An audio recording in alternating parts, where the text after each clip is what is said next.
आणि या ठिकाणी आणि शेतकऱ्याला या ठिकाणी अंदाज देणार आहे।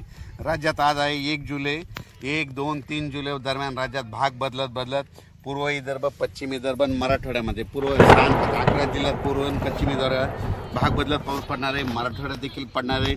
सांगायचं झालं तर हा पाऊस बीड जिल्ह्यात देखील आहे, लातूर जिल्ह्यात देखील पडणार आहे, धाराशिव देखील जिल्ह्यात पडणार आहे, परभणी जिल्ह्यात देखील आहे, हिंगोली शहर देखील आहे, म्हणून हा अंदाज आहे।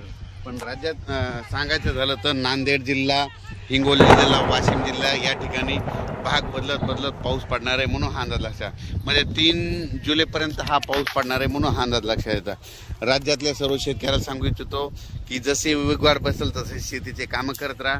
पाऊस दररोजच पडत राहणार आहे, म्हणजे एकदम असा बंद काही होणार नाही, म्हणून सर्व शेतकऱ्यांनी हा अंदाज लक्षात घ्यायचा। तर राज्यातल्या सर्व शेतकऱ्याला सांगू इच्छितो की बीड जिल्ह्यात काही भागात पडला, आज ह्या 2, 3, 4 जुलैपर्यंत तिकडे देखील काही भागात पाऊस पडत जाईल। त्याच्यानंतर नगर जिल्ह्यात देखील आज बऱ्याच ठिकाणी पाऊस पडत जाईल। म्हणजे सांगायचं झालं तर पाऊस दररोजच वेगवेगळ्या भागात पडणार आहे, सर्वदूर असं सगळीकडे सारखा पडणार नाही, भाग बदलत पडणार आहे, म्हणून हा अंदाज लक्षात घ्यायचा।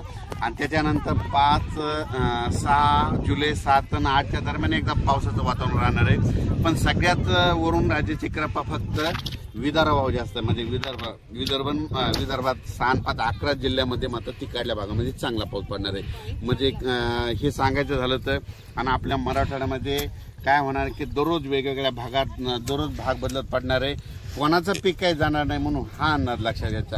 आणि अचानक वातावरणात बदल झाला तर लगेच एक मेसेज दिला जाईल। आणि हे मी माझं सोयाबीनचे क्षेत्र आहे कंप्लीट अचानक 22 दिवस झाले, तर पाहू शकता हे कसं पीक आलेलं आहे। आणि या ठिकाणून खुरपणी चालू आहे, खुरपणी केल्याच्या नंतर काय होतं, उतार येतो। आणि तुम्हाला सांगतो ही पाहू शकता सोयाबीन अशी आळी आली, त्याच्यामुळे म्हणलो चांगलं एक कीटकनाशक मारा।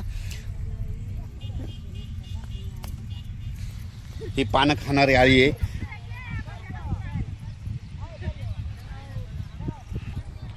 तर त्या आळीबद्दल एक चांगलं कंपनीचं कीटकनाशक मारा, त्याच्यामुळे कंट्रोल होईल नसता पानं खाणारी ती आळी आहे, म्हणून हे सगळ्यांनी लक्ष द्यायचं। पण राज्यात मात्र कोकण पट्टीतला घाटमाथ्यावरला पाऊस ते मात्र चालूच राहणार आहे।